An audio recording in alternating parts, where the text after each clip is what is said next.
오늘 본문의 말씀은 하나님의 나라를 위해 함께 역사하는 사람들 세 번째 시간입니다. 본문에서는 두 명의 바울의 동역자들이 나옵니다. 눈바와 아키뽀입니다. 그들은 사도 바울의 동역자였고 사도 바울과 함께 하나님의 나라를 위해 애쓰고 사역을 감당한 분들입니다. 지금을 살아가는 우리들도 오늘 본문의 말씀에 나오는 사람들처럼 신실한 동역자로 불리고 생명 살리는 일에 쓰임받기를 주님의 이름으로 소망하며 축복합니다. 15절 함께 있습니다. 라오디게아에 있는 형제들과 눈바와 그 여자의 집에 있는 교회에 문안하고. 아멘. 본문에서 눈바라고 하는 여인이 나와요. 근데 저는 눈바 읽을 때마다 마음속에서 떠오르는 단어가 있어요. 품바. 눈바로 하면 눈바로 봐야 되는데 이상하게 눈바 하면 품바란 단어가 떠올라요. 여러분들이 내 안에 먼저 경험으로 어떤 단어나 사건이나 구조를 가지고 있으면 내가 어떤 단어, 사건이 인접해 있을 때에 느끼는 단어와 생각은 또 달라요. 그래서 우리는 내 마음은 이랬는데 겉으로는 그렇게 하지 못할 때가 있고 내 마음과 전혀 다르게 관계를 맺어갈 때도 있습니다. 아침에 아내가 일찍 몸단장을 하고 교회 올 준비를 해요. 그리고 제가 이렇게 하는데 제 마음속에 일어나자마자 오늘도 원복을 선포했어요. 예수님의 십자가 부활 승천이 오늘 나에게도 이루어져서 생명 살리는 일에 오늘 하루를 사용받게 해주세요. 그렇게 기도하고 정말 참 오래간만에 아내를 배려하는 마음으로 올라왔어요. 마음이. 그래서 머리맡에 있던 핸드폰을 아내가 볼 수 있게 책상 위에다 놔줬어요. 그리고 나서 이제 서로 옷을 입고 나가려고 하는데 아내가 안방으로 들어가는겨. 그러더니 여보 전화 좀 해주세요. 왜? 핸드폰 울려서 찾게요. 그래서 제가 그랬죠. 책상에다 놨잖아. 그랬더니 아내가 여보 화내는 거예요? 그래서 제가 아니 신경질 내는 거예요. 그러면서 웃으면서 왔어요. 순간 내가 왜 짜증 섞인 말을 했지? 하고 내가 내 자신을 뒤돌아보니까 내가 당신을 위해서 오래간만에 정말 배려해서 제가 핸드폰을 갖다 줬단 말이지.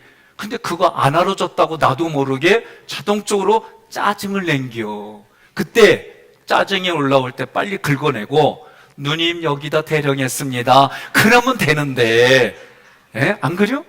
근데 한번 묻고 싶어요. 이거 나만 그러는 거요? 아니 말 잘해줘야 돼요. 나만 그런다고 그러면 나 목사 못해. 여러분들도 이런 실수를 한다고 그러면 제가 오늘 위로를 받고 용기를 받아요. 그래서 이제 저녁에는 어떻게 하느냐? 유월절 언약, 홍영 언약, 신해산 언약 하면서 내가 오늘 아내에게 짜증을 냈다. 그거 그렇게 안 알아줘도 되는데 나도 모르게 자동적으로 올라온 내가 그거를 제어하지 못하고 얘기했지. 하나님 용서해 주세요. 그리고 시뮬레이션을 하는 거예요. 다시 뒤돌아가서 아내가 이렇게 하면 내가 여기 갖다 놨어요. 이렇게 하자. 또 계속 마음에 그 감정이 사그러질 때까지 내가 나를 힘들게 하는 생각이 사라질 때까지 저녁에 그러고 자는 거예요. 그리고 그 전에 어떻게 해요? 여보 오늘 미안해. 당신을 사랑하는 마음 알지? 그래도 언어로 그렇게 노력할게요. 여기까지 해야 좋은 게요. 별로 아멘이 안 나오는 거 보니까 이렇게 안 해도 된다 그거요? 아니요. 너와 내 집이 구원을 받으리라. 그러면 나를 통해 배우자에게, 나를 통해 자녀들에게 내가 작은 말 한마디라도 배려할 때 천국이 그곳인 줄 믿습니다. 천국은 죽어서 가는 곳이 천국이 아니라 내 마음에 이미 하나님의 나라가 임해서 예수 그리스도가 주인으로 미안한데 장로님 저거 좀 꺼주세요. 좀 꾼상들이 있어도 괜찮죠. 예, 설교 때만 좀 도와주세요. 제가 여기가 약해요. 그래서 언어로도 내가 상대방의 마음을 어루만져주고 또 마음으로도 만져줄 뿐만 아니라 내가 삶으로도 배려하는 게 있을 때 하나님이 통치하는 그 말씀이 내 삶의 근거가 되어 그들에게도 흘러가게 하는 것, 이것이 신앙인 줄 믿습니다. 본문에서 15절, 라오디게에 있는 형제들과 눈바와 그 여자의 집에 있는 교회에 문안하고, 1차 수신자는 골로새 교인들이에요. 골로새 교인들이 읽은 후에 인접해 있는 라오디게아 교회에도 이 편지를 읽고 문안하라고 권면하는 거예요. 자, 그렇다면 눈바라고 하는 여인의 이름의 뜻은 요정이 점지한 여인이라는 거예요. 이 뜻은, 그러면 이 말은 무슨 얘기냐면 예수님을 믿기 전에 어떤 우상에게 자기 자신을 들여서 제물이 된 그런 마음을 가지고 이름을 짓고 그렇게 살아온 여인이다. 그런데 이 여인이 오늘 본문에서는 예수님을 그리스도로 영접한 후에 삶의 태도가 달라졌다는 거지요. 예수님을 신랑으로, 예수님의 신부로 날 자신을 산제물로 드리는 그 여인이 눈바와 같은 여인이다. 오늘 우리에게 시사하는 바는 내가 예수 믿은 이후의 삶의 변화에 초점을 두고 살아가는 거예요. 이 여인은 자신의 집을 교회로 제공했어요. 여러분, 그 집은 가정교회예요. 그 집은 성경에 나오는 교회 중에 하나인데, 성경에 나오는 가정교회를 보니까 에베소에 있던 아굴라와 브리스가의 집이 가정교회로 쓰였어요. 골로새의 빌레몬의 집에 있는 교회가 가정교회로 쓰였어요. 빌립보의 루디아의 집에서 모인 교회가 가정교회로 모였어요. 하기교회도 가정교회가 있어요. 그게 뭐요? 그렇죠, 속회예요. 그러니까 이 속회는 그냥 내가 형식적으로 만나서 헌금하고 이런 게 아니라 정말 시간 내기 어렵지만 이날은 내가 하나님 앞에 시간을 내듯이 서로 시간을 내서 마음을 나누고 하나님 앞에 예배드리고 내가 믿음으로 살아온 삶의 전투적인 상황들을 이야기하고 이기면 이긴 대로, 아프면 아픈 대로 삶을 함께 나누는 거예요. 그리고 내가 오늘 하루만큼은 내 속도원들에게 식사로 대접하겠다, 이런 마음을 가지고 모이는 교회가 가정교회고, 우리 교회에서는 속회예요. 예, 아멘 안 되는 건 내가 속회 참석 안 해서 아멘 안 하는 거죠. 우리 교회는 너무 정직해.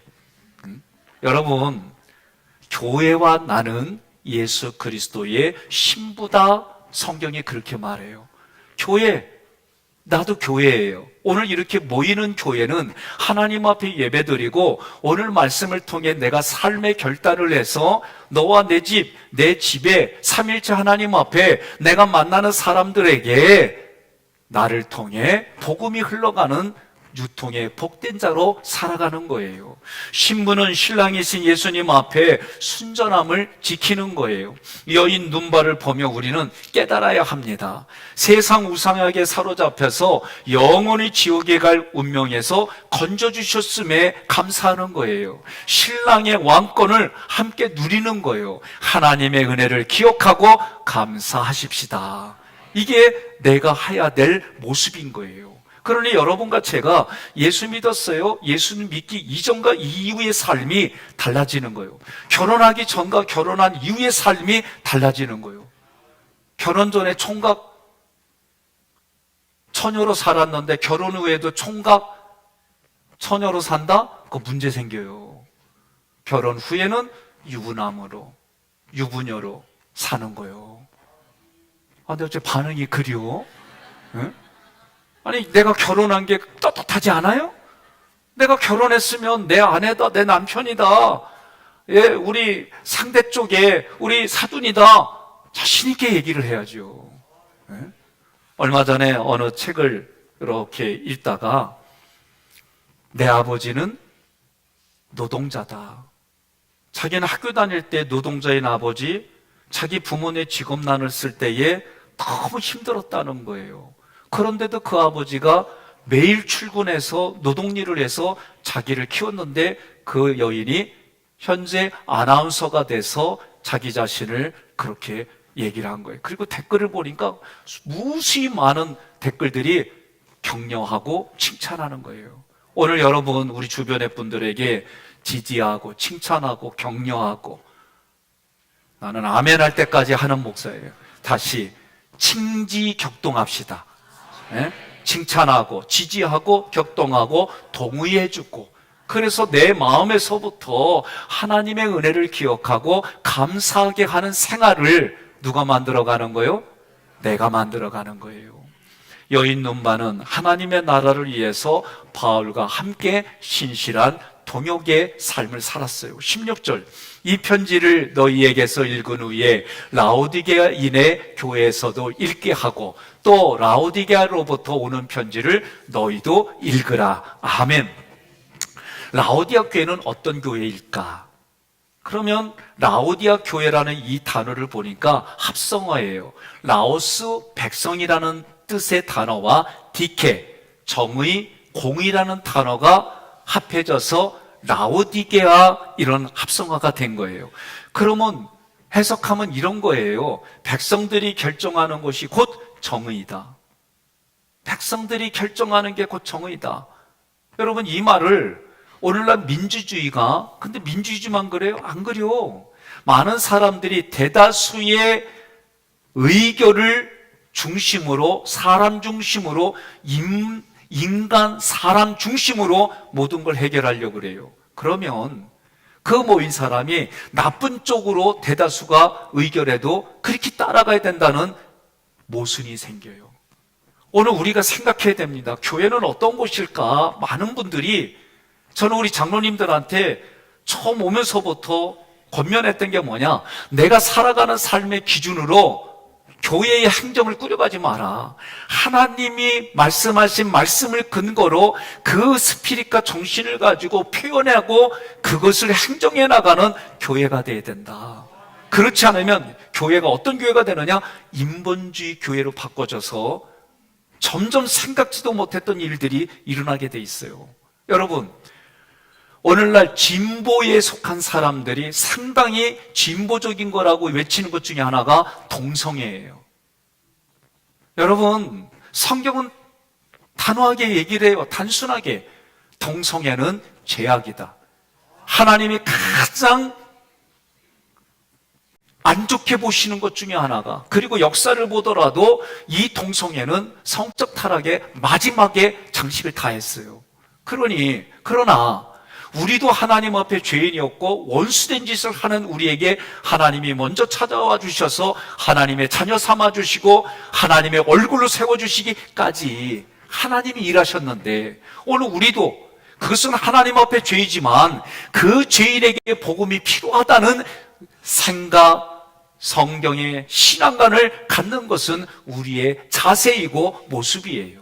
그들을 받아준다고 해서 동성애를 허락한다, 그런 의미가 아니라 동성애 있는 사람일지라도 복음이 필요한 사람으로 우리는 보고 하나님의 자비를 가지고 이야기해야 된다, 그 말씀이에요.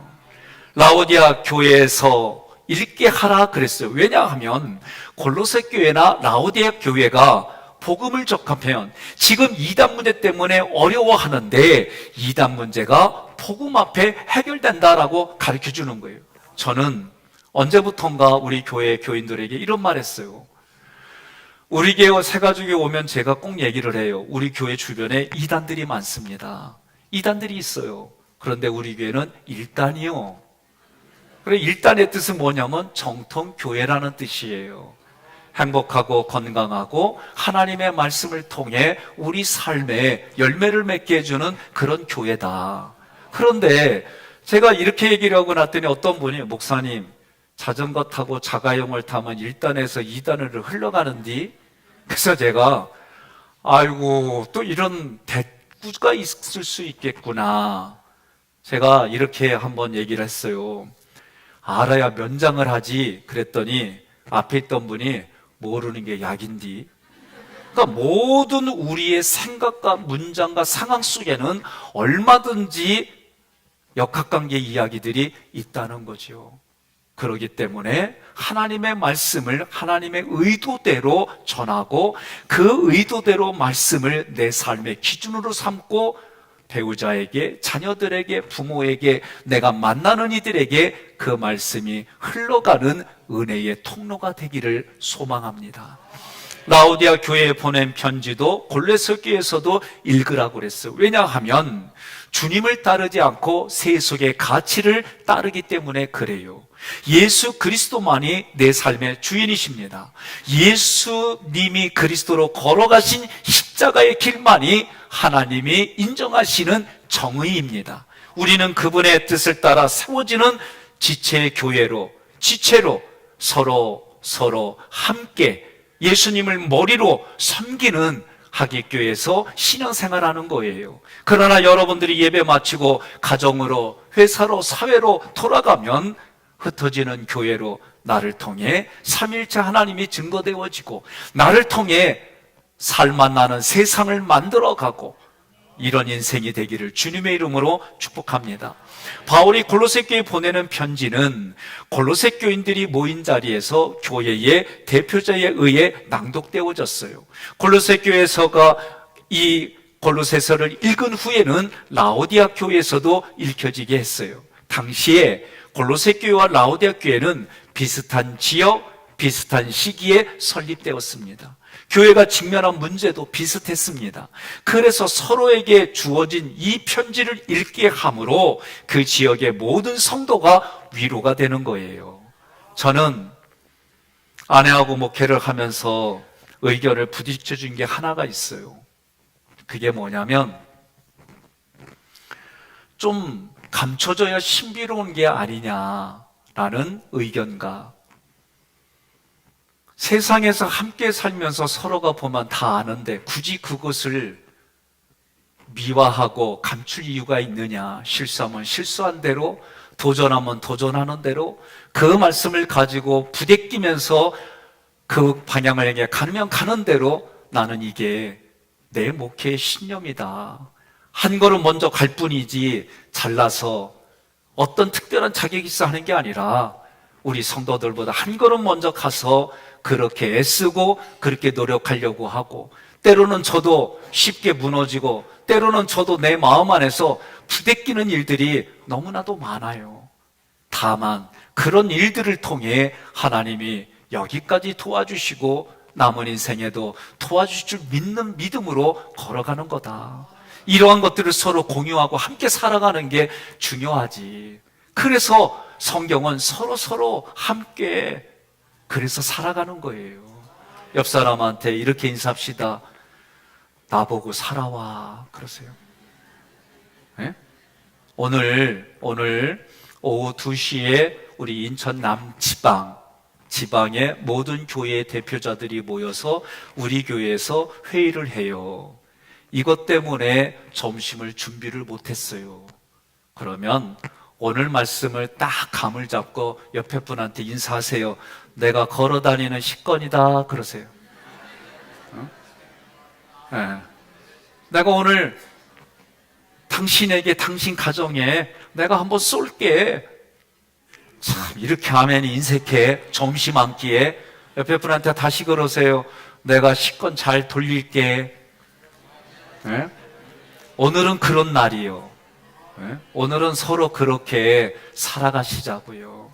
네? 내가 누군가에게 한 끼를 대접함으로 마음에 기쁨을 줄 수 있고 내가 오늘 한 끼에 그 가치에 맞는 언행을 함으로 그 마음에 그 뭔가 모르는 넉넉함이, 그래서 오늘 넉넉한 분들만 아멘 하세요. 물질이 많은 사람이 아멘 하지 말고 오늘 내가 한 끼 사줄 수 있는 넉넉한 마음을 가지신 분만 아멘 하세요.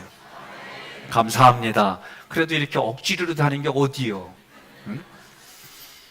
여러분 17절에 아키뽀라고 하는 인물이 나와요. 함께 있습니다. 아키뽀에게 이르기를 주 안에서 받은 직분을 삼가 이루라고 하라. 아멘. 자, 아키뽀도 합성어예요. 이 말의 뜻은 뭐냐면 말을 잘 관리하는 사람. 다시 말하면 주님이 맡겨주신 사명을 잘 감당하는 사람이 앞기뽀라는 거예요. 빌레몬서 1장 2절에 보니까 함께 있습니다. 빌립보서 1장 2절 시작. 자매 앞비아와 우리와 함께 병사된 앞기뽀와 내 집에 있는 교회에 편지하노니 아멘. 아멘. 자, 주의 군사라고 돼 있어요. 제가 성경을 읽으면서 정말 은혜다 이게 라고 하는 게 뭐냐면, 하나님이 애굽에서 이스라엘 백성을 데리고 출애굽할 때, 애굽을 떠날 때에 하나님이 이스라엘 백성들을 뭐라고 부르냐면 나의 군대, 여호와의 군대다라고 표현했어요.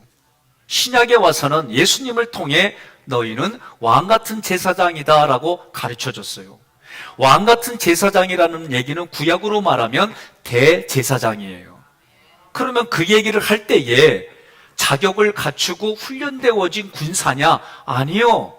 제가 봐도 오합지졸이에요. 오합지졸인데도 하나님은 뭐라고 그러느냐? 나의 군대다라고 말씀하셨고, 신약에 너희는 왕같은 제사장이다라고 말을 할 때에도 우리가 자격이 있어서 왕같은 제사장이 된 게 아니에요. 자격 없는 우리에게 하나님은 그렇게 먼저 불러주시고, 그렇게 불러주신 직분을 감당하도록 우리에게 고난과 훈련과 이런 고난과 훈련을 받을 수 있는 환경을 통해 하나님이 그렇게 직분자로 세워주는 거예요. 직분자로 세워주셔서 어떻게 그 역할을 감당하고 하나님이 주신 복을 누리며 관리하고 유지하고 나눠주는 그런 자리에서 하나님이 내가, 여러분과 제가, 여러분과 저의 이름이 회자되기를 원하시는 줄 믿으시기를 바랍니다. 그러니까 오늘 우리 성경을 통해서 뭐냐? 자격 있는 자가 아니라는 거예요. 자격 있는 자가 아니에요. 그런데도 불구하고 그런 직분을 주셨고 그 직분을 감당하라고 우리를 훈련시킨단 말이죠. 여러분, 저도 훈련이라면 별로 좋아하지 않아요. 훈련이라면 싫어요. 저도 좋아하지 않아요. 그 훈련 받을 때는 눈물도 흘려야 되고 콧물, 또 경제적인 희생도 있어야 되고 내 자존심도 내려놓고 살아야 되는 그런 기간들이, 여러분 좋아하는 사람 누가 있겠어요? 저도 안 좋아해요. 그러나 우리는 출애굽기의 말씀을 구조도로 먼저 배울 때에 하나님께서 내 앞에 고난을 배열하셨습니다.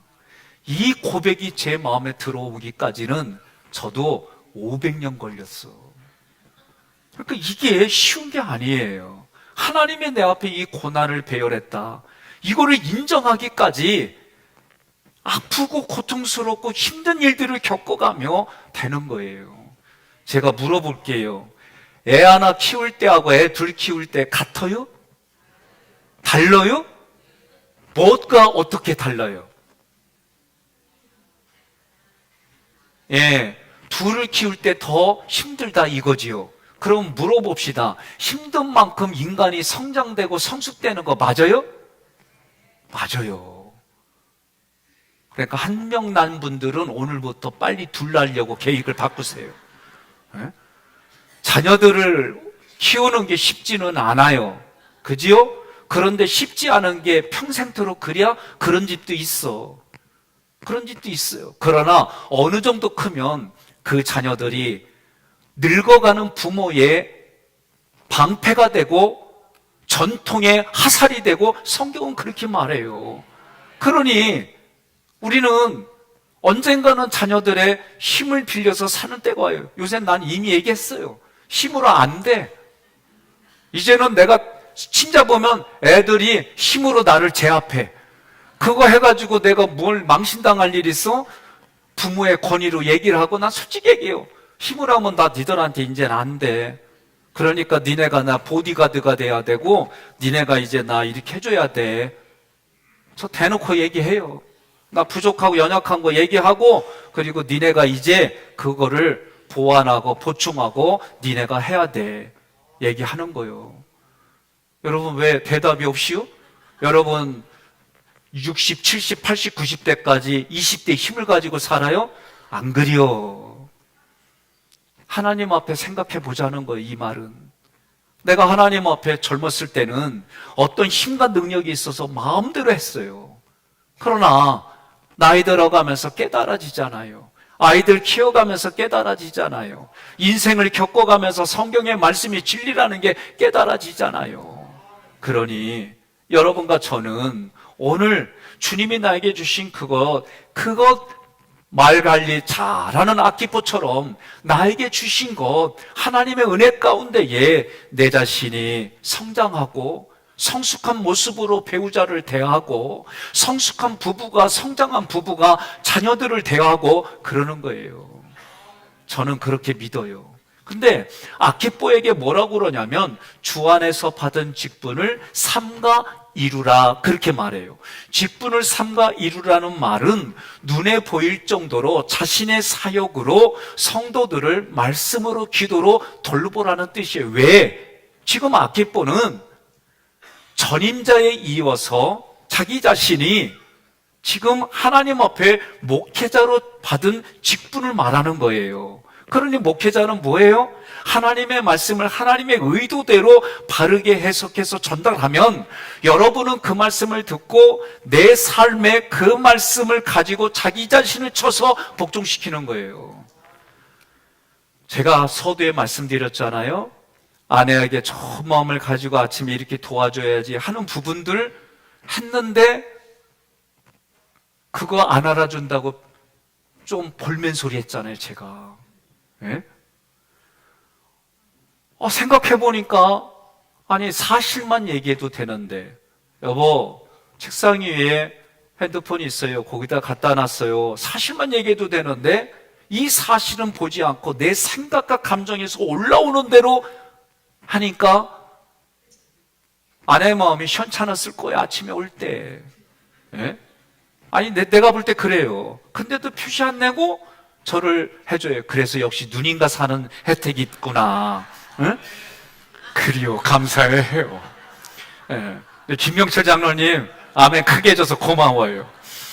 그러니까 여러분, 저도 이제 그전엔 이런 생각을 안 했어요. 그런데 성경을 보니까 너와 내 집이 구원을 받든 삶의 가정은 어때야 될까? 내가 구원받은 사람으로 여러분들이 오늘 하기교회 다니는 성도로 직장 생활은 어때야 될까?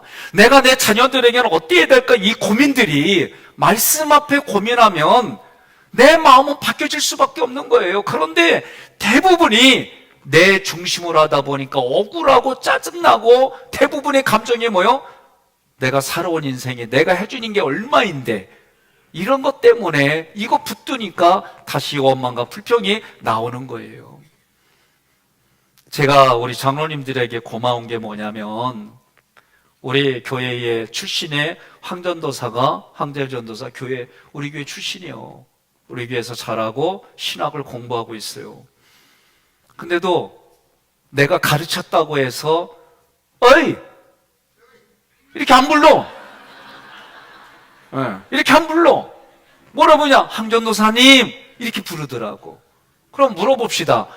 아니 나를 가르쳐준 선생님이요 나와 함께 했던 선생님 다 하는데도 신학교 들어갔던 이유 하나만으로 황전도사님 그렇게 인격으로 대접받아서 나중에 목사 안수를 받고 목회할 때와 여기서 신학교 다니는데 맨날 자기를 부르는데 어이!